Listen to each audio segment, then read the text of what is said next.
Assalamualaikum and good evening to everyone. Hope you all are doing well. जैसे कि मैंने आपको ऑलरेडी आगाह किया था कि आज हम डिस्कस करेंगे कंसेप्ट ऑफ स्पीशीज़ के बारे में। तो इस कंसेप्ट में हमने क्या क्या जानना है, जैसे कि आपकी स्क्रीन पे आ रहा होगा कि पहले हमने जानना है कंसेप्ट ऑफ स्पीशीज़ क्या होता है। इसके साथ साथ ही हमने देखना है कि हिस्टोरिकल बैकग्राउंड इसका क्या है, और फिर अलग अलग कंसेप्ट जो है स्पीशीज़ के रिलेटेड वो हमने इंडिविजुअली डिस्कस करने हैं। तो ये हमारे सिलेबस का एक टॉपिक है, जो हमारा यूनिट 6 है उसमें हमारा ये एक टॉपिक है। तो आप ये टॉपिक एंड तक देखिएगा और साथ में हमारे YouTube channel JKPSC+2 zoology lecturer को आप सब्सक्राइब भी कीजिएगा। चलिए स्टार्ट करते हैं आज का टॉपिक। तो टॉपिक को स्टार्ट करने से पहले हम देखते हैं कि why is the concept of species important. ये इम्पॉर्टेंट क्यों है ये कंसेप्ट? ये इम्पॉर्टेंट इसलिए क्योंकि ये बायोलॉजिस्ट्स या टैक्सोनॉमिस्ट्स को हेल्प करता है ऑर्गेनिज्म्स को क्लासिफाई करने में। तो स्पीशीज़ अगर आप देखोगे, इससे हमें पता चलता है ये किस बेस पे हम ये ऑर्गेनाइज करते हैं।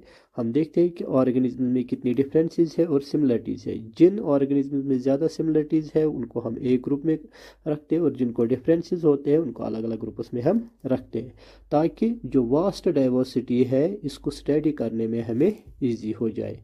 तो यहाँ पे आपकी स्क्रीन पे आ रहा होगा, it is the main task of a taxonomists who classify living organisms. Species help us group animals based on similarities and differences. लेकिन एक प्रॉब्लम स्पीशीज के रिलेटेड ये है कि but defining a species clearly has always been difficult and debated. तो इसके related ये जो डिफ़िकल्टी क्यों आती है, तो ये हमने डिस्कस करना है किसमें, हिस्टोरिकल बैकग्राउंड में।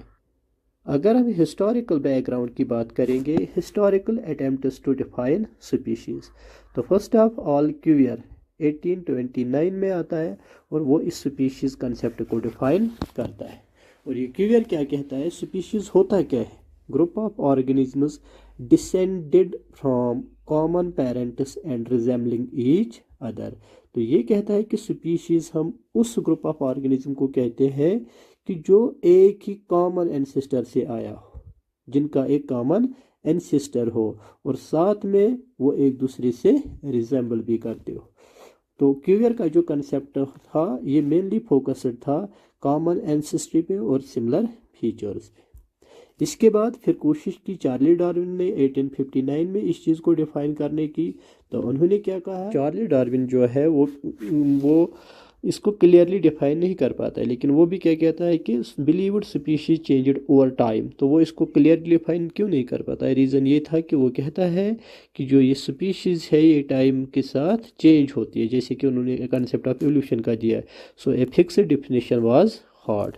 तो उसके बाद एक और साइंटिस्ट आता है जिसका नाम है थॉम्पसन। 1937 में स्पीशीज कंसेप्ट को डिफाइन करके कहता है कि group of individuals with constant features descended from common ancestor and genetically related.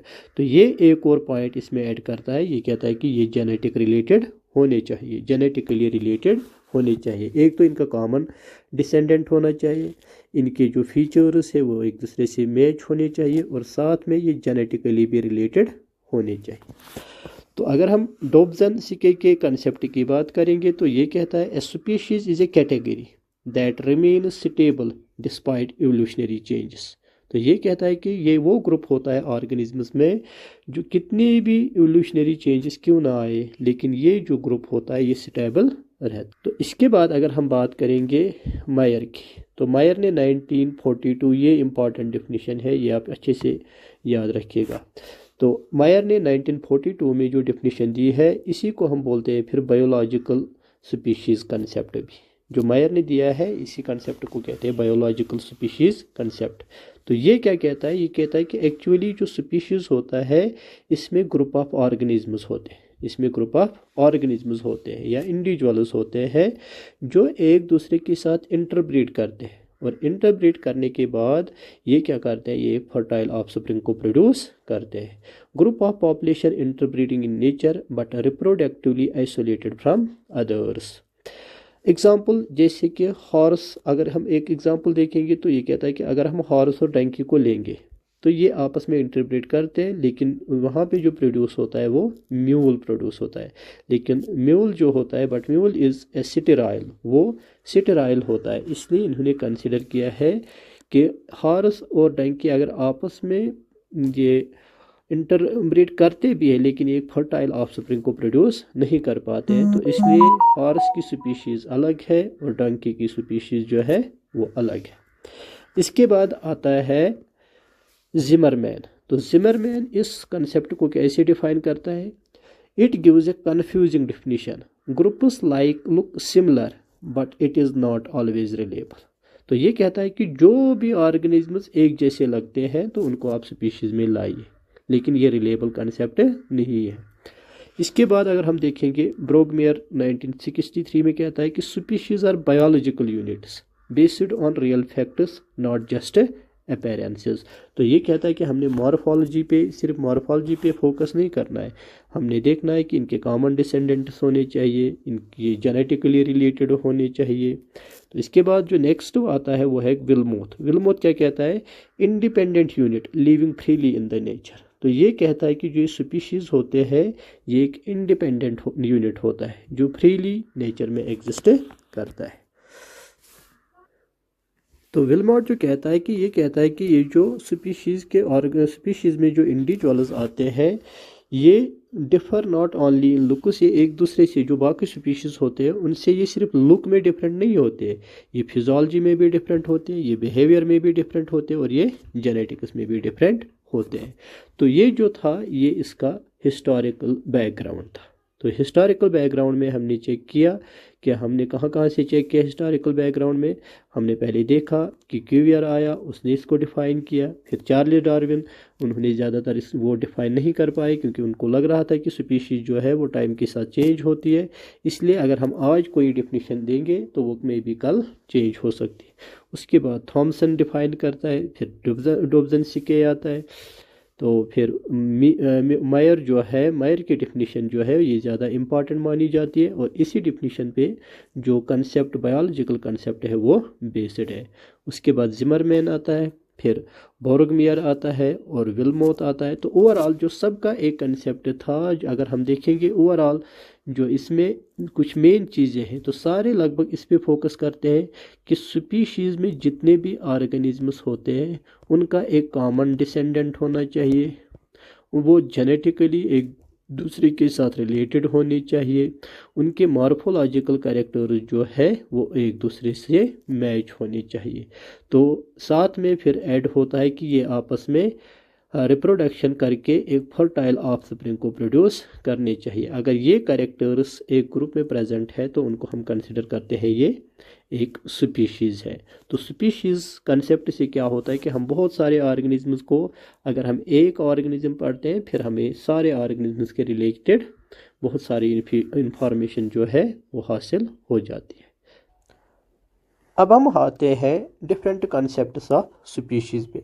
तो जिसमें आपको पता है कि पहला जो कंसेप्ट है वो है टाइपोलॉजिकल स्पीशीज़ कंसेप्ट, फिर है nominalistic species concept, biological species concept, evolutionary species concept and recognition species concept. आज हम पहले दो वाले हैं इनको हम डिस्कस इसी वीडियो में करेंगे। तो पहला जो है वो है typological species concept. Typological species concept क्या कहता है? तो typological species concept says the typological species concept is one of the oldest way of defining the species. तो ये सबसे ओल्डेस्ट वे है। तो it says each species is a fixed unchanging type. तो ये कहता है कि एक स्पीशीज़ जो होती है ये फिक्स होती है, इसमें चेंजेस, जैसे कि एक पर्सन का बिली प्रिंट होता है ना, ये फिंगरप्रिंट होता है, इसी तरह ये एक स्पीशीज़ भी होती है जिसमें चेंज पॉसिबल नहीं है। And all individuals of that species are simply copies of this ideal type. तो ये कहता है कि बाकी इंडिविजुअल्स बिल्कुल उसी इंडिविजुअल, एक दूसरे जो जितने भी इंडिविजुअल्स एक स्पीशीज़ में आते हैं एक दूसरे के जैसे दिखते हैं। तो की आइडियाज़ इसकी क्या है? ये बेस्ड है एसेंशियलिज्म पे। Essentialism means the idea that there is a perfect type of each species. Any difference among individuals are seen as mistakes or imperfections. Do not consider evolution और genetic, क्योंकि पहले ही हमने चेक किया कि ये older type है तो इन्होंने evolution और genetic वेरिएशंस को कंसिडर नहीं किया है। अगर हम एग्जाम्पल के थ्रू इसको एक्सप्लेन करेंगे तो ये कहता है कि if a line is the ideal type, ये मानता है कि अगर चलिए हम लाइन को कंसिडर करेंगे तो अगर हम फिर then all lines must closely match it, तो इसके साथ जो भी हम स्पीशीज़ को ऐड ऑर्गेनिज्म को ऐड करेंगे वो इसी के जैसे होना चाहिए। If a line is smaller has a different colour और short it may not be considered a line under this concept. तो ये कहता है कि अगर थोड़ी सी भी वेरिएशन इस लाइन में आती है, किसी और ग्रुप में आती है, किसी और इंडिविजुअल में आती है, तो उसको हम स्पीशीज़ में कंसिडर नहीं करते। तो ड्रॉबैक्स इस सिस्टम की क्या है? क्रिटिसिज्म, ये जो मेन क्रिटिसिज्म है ये वेरिएशन को इग्नोर करता है, जो कि एक नेचुरल फिनोमिना है। तो ये एक्सप्लेन नहीं कर पाता है कि इवोल्यूशन की वजह से जो है वो नए नए स्पीशीज़ फॉर्म होते हैं। It fails to explaining fossil records और species that changes over time. लेकिन यूजफुलनेस या इम्पोर्टेंस इस सिस्टम की क्या है? This system was useful in early times when scientists classify organisms just by appearance. दूसरी, स्टिल यूज्ड इन म्यूजियम्स और collections where one specimen is chosen as the type specimen. दूसरा concept जो है वो है नॉमिनलिस्टिक स्पीशीज़ कंसेप्ट।